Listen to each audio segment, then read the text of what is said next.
Pasensya na po sa taba. Nag-exercise ako ngayon. Dahil matabang talaga. Yeah. Hi guys, I'm Clijil Toledo. I'm a school uses warrior. And today, gagawin ko po yung aking pang relief ng pain sa likod ko. Dahil last check-up ko po ng school uses ko 2016, 18, 19, about 5 years na. So, napabayaan ko lang yung likod ko. Pero sa akin po, I think mas worse na siya. Medyo nararamdaman ko, lagi na nararamdaman ko yung sakit. At saka, pag masakit yung likod ko, hinihiga ko na lang sa flat. At saka, ine-exercise ko para ma-relieve yung pain. Kaya guys, mahirap, pero, kaya natin ito. Yan, tingnan nyo, hindi balance. At saka, it really bothers me a lot na ang hirap may ganitong sitwasyon kasi yung mga damit hindi bagay minsan sa atin or sa akin. Mostly lahat ng damit ko halhal sa akin. Halhal. Para hindi lang talaga maano yung likod ko. Ma-recognize nila na may scoliosis ako. At saka 45 degree na ito yung spine ko. Hindi ko alam. That's last check-up ko nung 2016. Pag may budget na, magpapacheck up ako. At saka, kahit ngayon po, nararamdaman ko yung sakit na likod ko.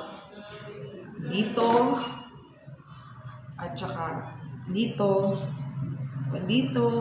tapos, parang may nararamdaman akong masakit dito. Baka part ito ng scoliosis ko. At saka, this year, parang hindi ako nag-workout, hindi ako nag-walking, tapos, nararamdaman ko yung sakit dito, yung paa ko, hindi balance, at saka, tingnan niyo naman, parang umiba na siya talaga eh. At sabi ng doktor ko before, severe na yung aking scoliosis. Yun, nag-suggest siya ng surgery, ganon. Tinanong ko magkano po yung budget. Oh my gosh. Ewan ko. Basta, ito. Yun lang guys. Yun lang yung ma-share ko. Nakaya natin to. At saka ngayon, di ba guys, ang hirap na malamig na panahon. Tapos, yun, nararamdaman natin yung sakit. At saka, nag-exercise ako guys. Mataba. Ako, yung iba, sabi nila, bakit, ano nga ba yun? Niwang or payat yung ibang may scoliosis. Sa akin nga, mataba eh. Pero, sabi nila mas okay daw na mataba ako kasi hindi napapansin yung hump na likod ko dahil sa, alam mo naman, taba. So, guys, exercise lang kayo. At saka, pray lang kayo na maging okay yung scoliosis natin. Sa akin, kahit minsan nadidepress ako, iniisip ko, ba't ganito, ganon. Pero, di ba, warriors tayo, kaya kaya natin, guys. At saka, nalaman ko pala to nung 2013, nung first year high school ako, working student ako.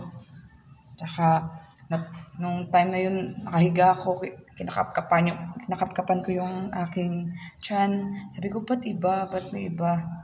Yun, at saka kabuhat ko siguro na mabigat. At one time, nahulog ako sa kahoy. Yun.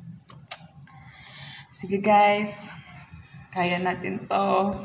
Mag-exercise pa ako para sa likod ko kasi medyo masakit. Kaya natin. Alam kong mga warriors tayo, di ba? Thank you guys. Sana maging kahit guys yung nadidepress, nahihirapan diyan.